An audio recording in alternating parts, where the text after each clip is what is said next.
Kata-kata itu tidak sependiam sebelumnya, dan ada rasa untuk langsung ke intinya. Tentu. Jensen merasa aneh. Pemandangan seperti ini sepertinya dia pernah melihatnya di suatu tempat sebelumnya. Benar. Benar. Sepertinya kencan buta. Tuan Jensen, Alexa memiliki kesan yang baik tentang kamu. Bagaimana kalian bisa bertemu? Apa kalian diperkenalkan oleh kedua orang tua kalian? Rania bertanya. Jensen berkata, aku lupa bagaimana tepatnya aku bertemu dengannya. Yang pasti, ayahku tidak mengenal ayahnya. Rania menyipitkan mata. Keluarga Alexa adalah tiran lokal besar di kota Asmenia, sedangkan keluarga Jensen tidak mengenal keluarga Alexa, yang artinya dia bukan keluarga tiran lokal.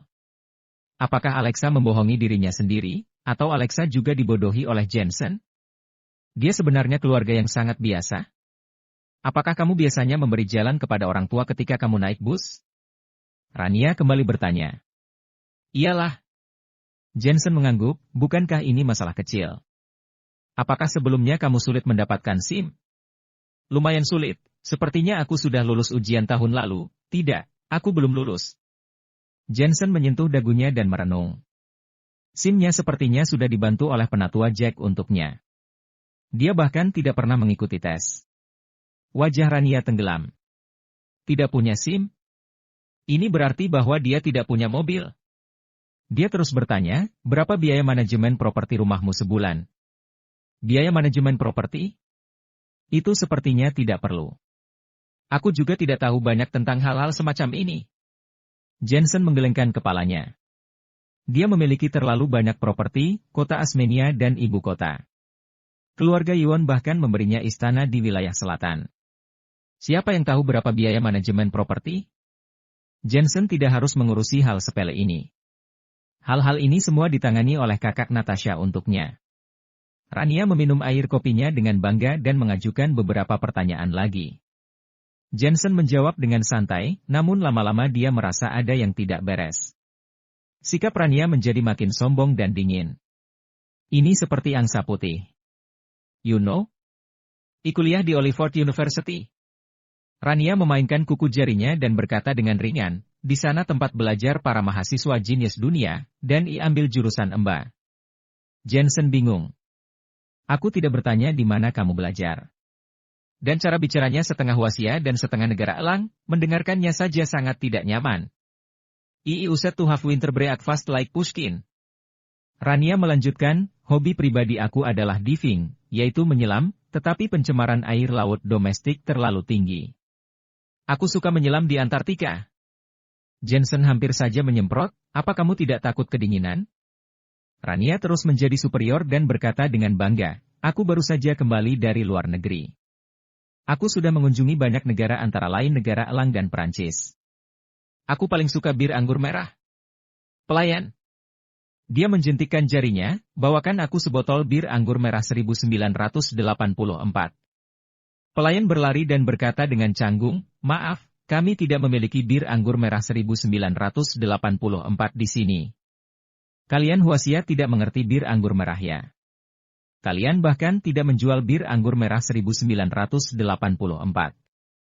Sik, benar-benar tidak mengerti bagaimana kalian hidup. Rania menggeleng kecewa. Suara itu tidak kecil, menarik perhatian banyak orang. Orang-orang yang datang ke restoran barat ini semuanya adalah kaum elit sosial. Melihat Rania berpura-pura menjadi bangsawan, mereka semua sangat malu. Orang-orang yang kembali dari luar negeri dulunya cukup populer, tetapi setelah Wasia tumbuh lebih baik, sekarang semua itu sudah sangat umum. Nona Rania, kalau berbicara bir anggur merah, sepertinya bir anggur merah 1982 lebih baik, seperti Lafite. Jensen mengingatkannya dengan suara pelan. Meskipun dia tidak tahu bir anggur merah, tetapi dia juga tahu bahwa panen anggur merah ternak ialah pada tahun 1982, panen tahun itu menghasilkan bir anggur merah yang terasa paling enak. You don't understand? Rania menegur, di luar negeri, tuan-tuan yang benar-benar elegan menyukai anggur merah 1984. Kamu harus belajar lebih banyak. Jensen berwajah gelap, baiklah, yang penting kamu senang. Pelayan, aku pesan steak. Aku ingin daging sapi Charlotte, medium rare. Rania mengambil menu itu dan melihatnya dengan elegan. Kalau begitu sajikan dengan fruit salad saja. Maaf, kami tidak punya steak sapi Charlotte di sini. Pelayan itu salah tingkah. Sialan, steak nomor 1 di dunia, dan kalian tidak memilikinya, sungguh mengecewakan. Rania berkata dengan tidak puas. Pelayan itu bahkan lebih malu dan berbisik, selama ini urutan steak sapi pertama di dunia adalah Kobe beef. Apalagi steaknya tidak setengah matang, hanya 3 poin, 5 poin, 7 poin dan 9 poin.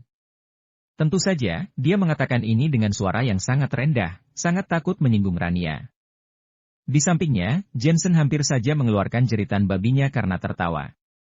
Tiba-tiba terasa bahwa proses menunggu seseorang tidak membosankan. Gadis tak tahu malu ini seperti bermain omong kosong untuknya. OMI, steak nomor 1 dunia adalah daging sapi Faguo Charlotte. Restoran baratmu di sini sudah ketinggalan zaman dan berantakan. Rania seperti anak perempuan dan berkata dengan tidak puas, lupakan saja. Aku bisa mengerti keterbelakangan MU. Jadi aku pesan Kobe beef. Di sekitarnya, hampir tertawa akan kejadian ini. Meskipun daging sapi Charlotte juga salah satu yang terbaik di dunia, tapi itu masih tidak sebanding dengan Kobe beef. Semua orang di dunia pun sebenarnya telah mengenalnya. Yang terpenting adalah Rania sendirilah yang tidak memahaminya, tetapi dia malah menyalahkan restoran barat ini yang dianggapnya sudah ketinggalan zaman. Benar-benar orang sombong yang membuat lebih banyak kesalahan. Apa masih ada lagi? Jensen memperhatikan dengan penuh semangat, bertanya-tanya berapa banyak lelucon yang akan dibuat orang ini. Rania meneguk air dan menatap Jensen. Kamu kerja di mana? Aku bekerja di grup aliansi Senlena, dan aku juga seorang dokter, ucap Jensen. Grup aliansi Senlena. Mata Rania berbinar. Ini adalah perusahaan besar yang juga sangat terkenal di luar negeri. Dia bertanya lagi, mengapa kamu masih menjadi dokter lagi? Bukankah Bagus sudah bekerja dengan baik di grup aliansi Senlena? Seharusnya itu terlalu melelahkan. Menjadi dokter lebih nyaman. Tidak berguna. Pria seharusnya tidak memilih untuk merasa nyaman di usia ketika mereka harus berjuang. Tanpa berusaha keras, masa depan kamu pasti akan membenci dirimu yang sekarang. Rania menegur lagi, per bulan berapa banyak uang yang kamu dapatkan saat berprofesi menjadi dokter? Ada sampai 20.000 yuan. Biar ku beritahu, dulu aku bekerja di perusahaan mewah kedua di dunia grup Richemont dengan gaji bulanan 50.000 dolar per bulan. Belakangan ini, aku pindah kerja di Maxen Group. Gajiku sekarang berlipat ganda. Menurutku, pria yang tidak memiliki penghasilan 100.000 dolar sebulan tidak layak menikah, no, juga tidak layak berbicara soal pacaran. Keheningan menyelimuti sekeliling mereka. Tidak layak menikah tanpa gaji bulanan 100.000? Apakah kamu yang menetapkan aturan itu? Jika demikian, seluruh pria di dunia ini akan menjadi bujangan. Jensen juga diam-diam terdiam, grup Richemont. Bukankah ini industri yang diberikan penatua Jack untuknya? Tampaknya dia adalah pemegang saham terbesar kedua grup ini. Apa kamu punya saldo rekening 1 juta? Rania kembali bertanya. Wajah Jensen berubah dan dengan cepat dia mengeluarkan ponselnya untuk memeriksa. Dia melihat rekening-rekening itu padat dengan angka, mencapai puluhan miliar.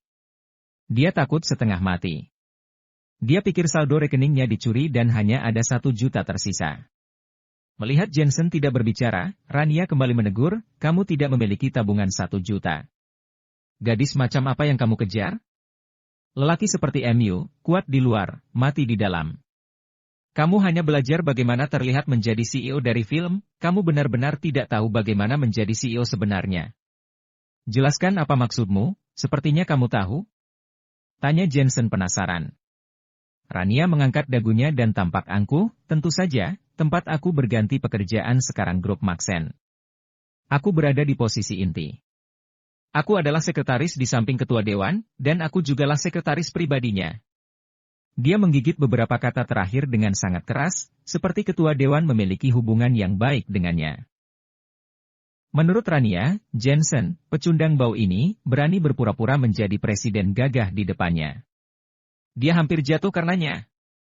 Dia tidak memberikannya ruang untuk menjelaskan siapa dia dan wawasan apa yang diketahuinya. Dengan baunya ini, dia merasa sudah melihat kebohongannya. Mr. Maxen, ketua dewan kami, adalah pria terhormat yang sesungguhnya. Dia memiliki kekayaan bersih ratusan miliar dan pesona pribadi juga sangat kuat. Dokter kecil sepertimu sama sekali bukan tandingannya. Dia sangat berwibawa. Kamu hanyalah pria setengah matang, wajah Rania penuh percaya diri, seolah dia sudah menjadi wanita Miss Maxen. Jensen terus bertanya, hubunganmu dengan atasanmu sepertinya tidak biasa. Kamu, bagaimana kamu bisa bicara seperti itu? Rania berpura-pura tersipu malu-malu. Jensen menggelengkan kepalanya diam-diam. Wanita ini tidak hanya terlalu memikirkan dirinya sendiri, dia juga seorang wanita yang licik. Aku sebenarnya sekretaris bos, tapi dia memperlakukanku dengan sangat baik. Rania tidak menunggu Jensen kembali bertanya dan berinisiatif untuk pamer. Wanita tak tahu malu ini seperti terlahir lebih unggul. Dia merasa bahwa dia harus memberitahu orang lain semua kelebihannya sehingga orang lain akan simpati, menyayanginya dan sangat mencintainya. Aku sering membantunya menghadapi banyak hal, dan aku juga sudah beberapa kali berkunjung ke rumahnya. Rumahnya sangat besar, itu seperti manor Perancis. Aku bahkan pernah melihat putrinya. Putrinya sangat cantik, dengan sosok yang baik dan hangat. Dia lebih cantik dari Alexa, dan putrinya Alice juga sangat menyukaiku. Mendengarkan kalimat terakhir itu, dia memegang dagunya dengan kedua tangan, penuh ilusi. Bisa menjadi ibu tiri Alice, lalu mengambil alih seluruh Maxen Group dan menjadi wanita kaya dan CEO wanita dalam sekali langkah. Sangat menarik untuk memikirkannya. Alice? Jensen mengerutkan keningnya. Bah, apa kamu pernah melihatnya? Jangan sok kenal sama orang lain. Dia adalah putri dari ketua dewan dan dia wanita tercantik di negara elang. Ada orang dari kerajaan yang sedang mengejarnya, jadi kamu sama sekali tidak layak untuknya. Rania tampak menghina. Jensen juga berpikir demikian, ada banyak orang yang disebut Alice di luar negeri, dan mereka mungkin bukan orang yang dia kenal. Jangan bicara omong kosong, kamu belum pernah melihatnya sebelumnya. Alice tidak akan pernah bertemu laki-laki bau sepertimu. Apa kamu berniat untuk mengejarnya? Jangan berharap banyak, itu semua hanyalah mimpi. Rania kembali menegur dan melanjutkan mimpi indahnya, bos sangat puas dengan pekerjaanku dan sangat peduli denganku. Putrinya juga sangat menyukaiku. Aku sudah setengah sukses. Aku akan menikah dengan keluarga kaya dan menjadi istri dari orang kaya. Pada titik ini, dia menatap Jensen dengan jijik dan menyimpulkan, orang sepertimu ini, hanya bisa bekerja seumur hidup. Aku hanya bisa mendoakanmu, bersiap-siaplah, hanya penampilan tanpa latar belakang keluarga, memalukan, bagaimanapun, aku seorang wanita yang tidak bisa kamu dapatkan dalam hidupmu, hidupku tidak akan sia-sia, itulah tujuanku. Jensen tak henti-hentinya berinteraksi, tujuanmu adalah sekarang dan masa depan. Untuk gadis idiot seperti ini, Jensen tidak mau repot-repot memukul atau yang lainnya. Apakah tidak lebih baik mengikuti permainannya? Ya, untuk sekarang dan masa depan. Rania mengangguk dan meminum anggur dengan anggun seperti putri peri. Satu set proses make up, satu set prosesnya telah selesai, kembali anggun, semprot parfum bau domestik, sangat memuaskan keunggulan di hatinya. Parfum bau domestik ini mungkin dianggapnya sebagai putri tingkat tinggi, hanya berlutut, menjilat dan melihat ke atas, tidak berani menghujat. Mungkin parfum bau domestik ini yang membelikan semua tiket pesawat untuk pergi ke luar negeri untuknya. Jensen. Saat itu, seorang wanita seksi yang mengenakan kemeja dan celana hitam berjalan memasuki gerbang restoran. Baju itu menunjukkan sosoknya yang seksi. Dia tinggi 175 meter, dengan ombak besar dan penuh antusias. Sebagian besar mata menatapnya, banyak pria menjilat bibir mereka, kucing emas, dan itu adalah yang terbaik. Alice. Jensen menoleh ke belakang. Maaf membuatmu menunggu. Setelah Alice datang, dia duduk seolah sudah akrab dan memeluk Jensen. Dia terlihat sangat bahagia. Lagi pula, Jensen menyelamatkan ayahnya dan bahkan menyelamatkannya sekali lagi, sama seperti pangeran tampan. Baru kemarin saat Jensen memanggilnya, dia dengan senang hati berlari mengelilingi taman seperti anak kecil. Ya Tuhan! Orang-orang di sekitar menatap lalu iri. Dengan wanita cantik seperti itu mengambil inisiatif untuk mengantarkan ke pintu, kencan buta pria itu terlihat keren. Dibandingkan dengan kucing emas, wanita yang kembali itu seperti katak. Melihat Rania lagi, dia dengan elegan menghabiskan anggur merah. Anggur merah adalah 82 Lafite, yang rasanya sangat enak. Tahun terbaik untuk anggur merah adalah pada tahun 1982, bukan tahun 1984. Bagaimanapun, suasana hatinya sedang baik hari ini. Rasa superioritasnya terpuaskan, dan dia bahkan melihat anjing berlutut. Kemudian, dia menatap Jensen dan tertegun di tempatnya. Ia baru saja mengatakan pada Jensen, kecantikannya tidak akan pernah bisa dia kejar seumur hidupnya, tapi dalam sekejap mata, sosok cantik itu duduk dan memegang bahu Jensen, terlihat penuh kasih sayang dan akrab. Yang terpenting adalah kecantikannya ini layak mendapatkan nilai 9, dengan tubuh seksi di angka 99, kulit lebih putih darinya, dan bahkan karakternya berbeda dari awan dan lumpur. Jika kecantikannya ini adalah seorang putri, maka dia bahkan tidak layak menjadi pembantu seorang putri. Pemandangan yang luar biasa. Rania sedikit marah dan tidak bisa memalingkan wajahnya. Yang paling penting, keindahan kecantikannya bahkan jauh lebih baik darinya. Apa kalian keterlaluan? Rania menatap keindahan kecantikannya, hanya ingin mengatakan bahwa orang ini tidak tahu malu. Nona Elis? Tiba-tiba, Rania mengeluarkan suara tajam. Barulah Elis memperhatikan Rania yang duduk di hadapannya. Dia mengerutkan kening dan berkata, "Halo, kamu?" Meskipun dia telah bertemu Rania beberapa kali, dia tidak terkesan. Padahal, apa yang dikatakan Rania sebelumnya sangatlah baik. Dia hanya menyombongkan wajahnya saja, dia hanya membantu bosnya mengirimkan barang, dan bertemu Elis beberapa kali. Aku ingat. Apa kamu sekretaris ayah? Elis akhirnya ingat. Ya, senang bertemu denganmu, Nona Elis. Rania, jangan bilang betapa memalukannya itu. Belum lama ini, dia berpura-pura memaksakan diri untuk mengatakan, dia memiliki kesempatan untuk menjadi wanita kaya. Alhasil putri bos berinisiatif melemparkan dirinya ke arah Jensen. Tak lama berselang, dia berpura-pura memaksanya dan mengatakan jika Jensen tidak layak menemui seorang wanita. Akibatnya, dia menjadi tidak begitu hangat. Tak lama berselang, dia berpura-pura memaksa dan mengatakan jika Jensen adalah pria yang bau dan tidak berharga, sekarang ada putri bos di depannya. Tidak senang, dia benar-benar tidak senang. Rasanya seperti ditampar dengan keras. Jensen menatap Rania dengan senyum tipis.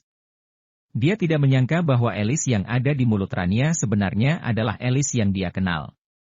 Sekarang baiklah, tampar wajahmu sendiri. Benar-benar terjawab kalimat itu dan sekarang dia seperti tersambar petir. Awalnya, Jensen terlalu malas untuk menyerang Rania, tetapi dikarenakan sikapnya yang terlalu menghina itu, sekarang hal-hal itu telah terungkap, mari kita ikuti alurnya. Jensen bertanya, Elis, kamu mengenal Nona Rania? Aku pernah bertemu dengannya beberapa kali. Dia terlihat seperti sekretaris baru ayahku. Oh, Nona Rania ini sangat cakap, dia juga orang yang sangat mengerti kehidupan. Steaknya medium rare, anggur merah tahun 1984, dan steaknya itu nomor 1 di dunia. Oh ya dan lagi, dia suka menyelam dan belajar di Universitas Oxford. Jensen tertawa.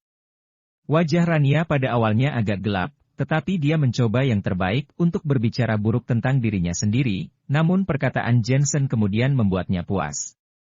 Tidak buruk, meninggalkan kesan baik pada Nona Elis.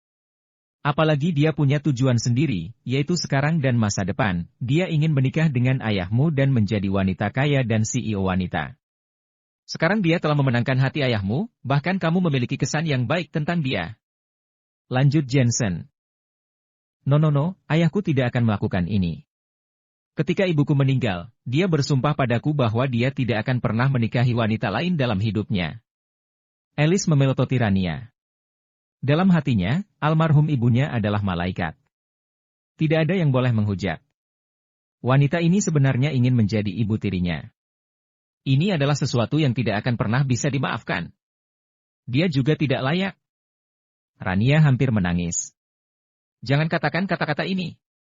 Bagaimanapun, dia tahu betul bahwa bosnya paling mencintai Elis dalam hidupnya. Sebagai putri di dalam hatinya, pendapat Elis sangat penting bagi bos. Jika Elis membencinya, dia bahkan tidak akan mempertahankan pekerjaannya ini, apalagi menjadi presidir wanita. Dan sebelumnya, dia bersabar dan perlahan mendekati Alice untuk menyenangkan ayahnya. Namun, kini semuanya terganggu oleh Jensen. Kamu, terlalu berlebihan. Benar saja, Alice berdiri dengan marah, meraih anggur merah di atas meja menyiramnya. Aku akan memberitahu ayahku tentang hal ini. Jangan berpikir untuk menjadi ibu tiriku. Wajah Rania disiram anggur merah dan tidak berani melawan. Hatinya ketar-ketir. Hampir pada saat yang sama, riasan di wajahnya, bulu mata palsunya jatuh, dan alas bedaknya berantakan, seperti hantu wanita. Nona Alice, ini adalah kesalahpahaman, jangan dengarkan omong kosongnya. Rania sangat takut bagaikan bebek yang dimasak lalu mencoba terbang. Ah, kamu mau apa? Minggir dari jalan aku. Melihat penjelasan Rania yang aneh, Alice juga takut. Terutama, penampilan Rania terlalu menakutkan. Rania hanya mencari sesuatu saat ini. Dia mengeluarkan cermin riasnya dan melihatnya. Seluruh tubuhnya menggigil. Masa depannya seolah hilang, bahkan lebih memalukan, berpikir bagaimana bila orang melihat ini. Ayo kita pergi. Melihat keadaan hampir selesai, Jensen menggandeng tangan Alice dan pergi. Banyak tawa datang dari tempat restoran barat itu, apa ini mak lampir? Pelayan itu tidak bisa menahan tawa.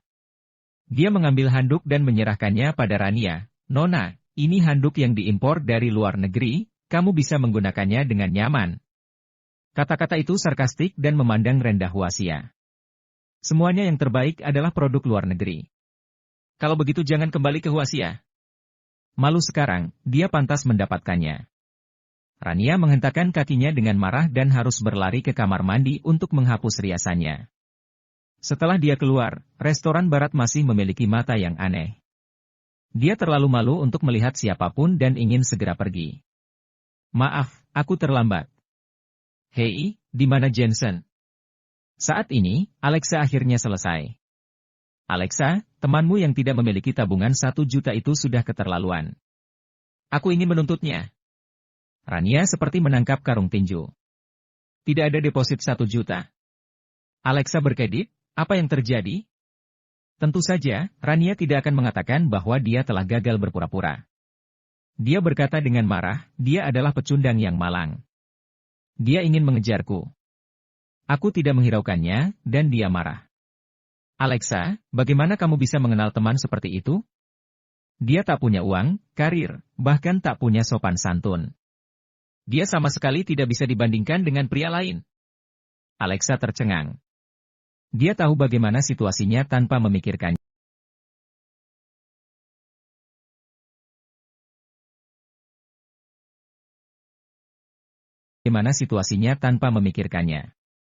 Dia berkata dengan ringan, Rania, kamu sudah salah paham? Dia benar-benar tidak memiliki tabungan 1 juta, tapi dia memiliki tabungan puluhan miliar. Dia memiliki beberapa grup besar di Huaxia dan merupakan bos dari aliansi bisnis dunia. Bahkan aku bekerja untuknya. Ditambah lagi, dia baru saja masuk koran bulan lalu dan merupakan salah satu dari 10 pemimpin bisnis termuda di Huaxia. 10 orang terkaya Huaxia. Setelah mendengar ini, Rania tiba-tiba ingin menyanyikan lagu Ku Menangis. Di sisi lain, Jensen membawa Alice ke hotel bintang 5, memesan kamar untuknya, dan kemudian makan di restoran. Alice bergegas bermalam. Sebagai orang terhormat, Jensen tentu saja harus terhibur. Jensen, ini batu meteorit yang kamu mau, lihat apakah ini benar. Di restoran, Alice mengeluarkan kotak logam dari tasnya. Kotak itu sangat halus dan terbuat dari bahan yang tidak bisa diketahui, itu dapat melindungi dari radiasi. Jensen mengambil kotak itu dan perlahan membukanya. Di dalamnya tergeletak sebuah batu hitam sebesar batu. Hanya dengan pandangan sekilas, Jensen yakin bahwa itu adalah batu hitam emas. Benar ini dia, terima kasih. Ucap Jensen senang. Bagus, aku benar-benar takut itu bukan yang kamu butuhkan. Alice bisa membantu Jensen. Dia bahkan lebih bahagia dari Jensen. Jensen menyimpan kotak dan menatap Alice, Alice, aku tidak mau berutang budi padamu. Apa yang kamu inginkan? Alice berkata dengan asal, aku tidak ingin apa-apa. Selama aku bisa berada di sisimu, itu sudah cukup. Jensen, tahukah kamu bahwa sejak kamu menyelamatkanku di Gunung Kunlun, aku memimpikan MU setiap hari. Aku tidak sabar untuk menikahimu dan menjadi istrimu. Aku sekarang mempelajari masakan Huaxia dan mempelajari pengetahuan tentang Huaxia. Percayalah, aku akan menjadi istri Huaxia yang berkualitas. Karakter orang asing adalah langsung berkata apa adanya. Diam-diam Jensen merasa malu dan ingin mendorongnya, namun dia hanya mengatakan sesuatu dan merasa menyesal. Istriku sedang hamil sekarang, jadi aku akan lebih sibuk beberapa bulan ini. Jensen membuat alasan. Aku bisa mengerti. Jangan khawatir. Aku tidak akan mengganggumu. Aku akan menunggumu. Alice menatap Jensen dengan penuh kasih sayang. Jensen menatapnya dan merasa ingin menatap Patricia. UPS, tanpa sadar membuat masalah lagi. Dia sangat antusias sehingga akan terlalu kejam untuk menolaknya, tetapi jika dia berjanji, dia akan mengecewakan Elena dan anaknya. Lebih baik menyelinap untuk pergi. Mencari alasan, Jensen meminta Alice kembali ke hotel dan menyelinap pergi. Untungnya, Alice kali ini datang ke Huaxia juga untuk membicarakan tentang bisnis, yang membuat Jensen tidak terlalu merasa bersalah. Sesampainya di rumah, Jensen membawa Elena kembali ke rumah komunitas dan mulai menyempurnakan jimat giok penyelamat hidup malam itu. Bahan yang dibutuhkan untuk jimat giok itu tidaklah sulit, dan yang terakhir diperlukan adalah batu hitam emas. Batu hitam emas adalah logam langka.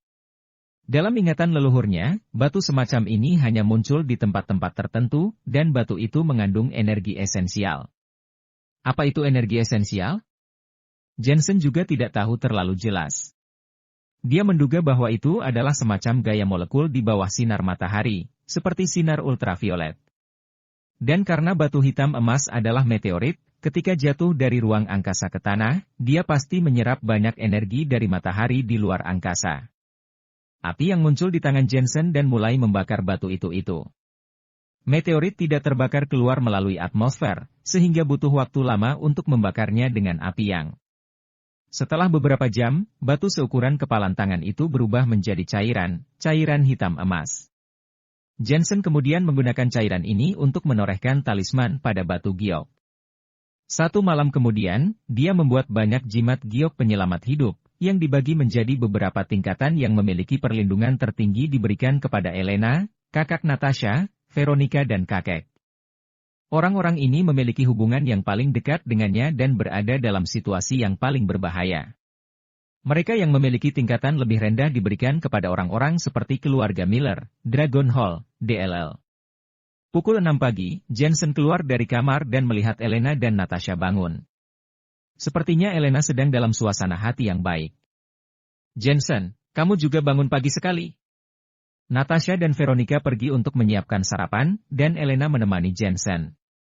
Jensen memeriksa denyut nadi Elena dan berkata, sejak kamu belum berada di sisiku, aku sudah lama terbiasa tidur lebih awal dan bangun lebih pagi, tapi kamu juga bangun begitu pagi. Elena mengangguk. Aku juga sudah terbiasa tidur lebih cepat dan bangun lebih pagi. Omong-omong, apa yang akan kita lakukan hari ini?